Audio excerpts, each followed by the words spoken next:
આમ જો આપણે વિચારીએ તો જેઠ વદ દસમ કે જે દિવસે આમ સાલનો વિચાર કરીએ તો 1953ની સાલ, તે દિવસે સૌભાગભાઈનો દેહ વિલય થયો.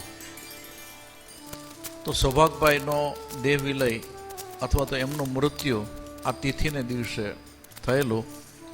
અને કૃપાળુદેવને ખબર હતી કે સૌભાગભાઈનો દેહ ક્યારે પડવાનો છે. સૌભાગભાઈને પોતાને પણ ખબર હતી કે પોતાનો દેહ ક્યારે પડવાનો છે.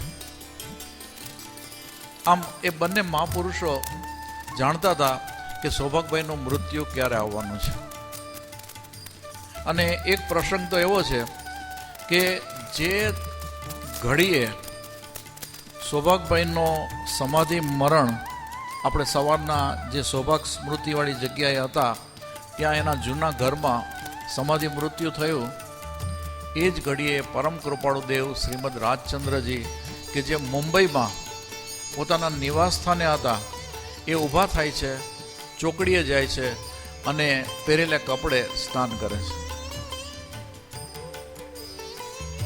તો એ બંનેનો કેવો આધ્યાત્મિક સંબંધ.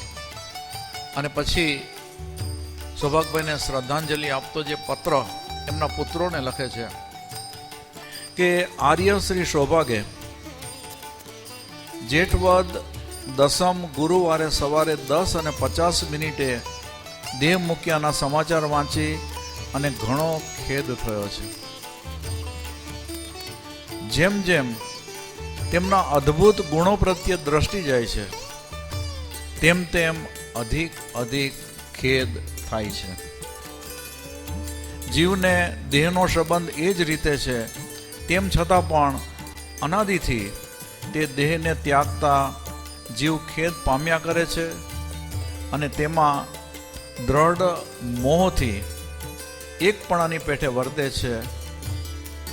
જન્મ મરણ આદિ સંસારનું મુખ્ય બીજ એ જ છે. અને આટલું કીધા પછી કે છે કે શ્રી સૌભાગે તેવા દેહને ત્યાગતા મોટા મુનિઓને દુર્લભ એવી નિશ્ચલ અસંગતાથી નિજ ઉપયોગમય દશા રાખી અને અપૂર્વ હિત કર્યું છે, એમાં સંશય નથી. આપણે એના મુખ્ય મુદ્દા લેવા છે. પછી એમના પુત્રોને કંઈક આશ્વાસન કૃપાળુદેવ આપી રહ્યા છે અને પછી કહે છે કે સમાગમમાં આવેલા મુમુક્ષુઓને શ્રી સૌભાગનું સ્મરણ સહેજે ઘણા વખત સુધી રહેવા યોગ્ય છે. તો એના સમાગમમાં તો આવેલા લોકો એ તો કદાચ આખી જિંદગી સુધી એ સ્મરણમાં રાખેલું હશે, પણ એ સ્મરણની ધારા પછી પણ એક ધારી સતત ચાલુ જ છે. વળી કૃપાળુદેવ એક ભવિષ્ય ભાકે છે.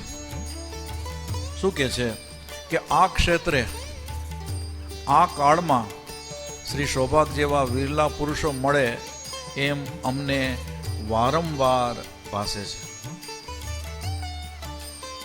અને સૌભાગભાઈ માટે લખે છે કે શ્રી સૌભાગની સરળતા, પરમાર્થ સંબંધી નિશ્ચય, મુમુક્ષુ પ્રત્યે પરમ ઉપકારતા આદિ ગુણો વારંવાર વિચારવા યોગ્ય છે.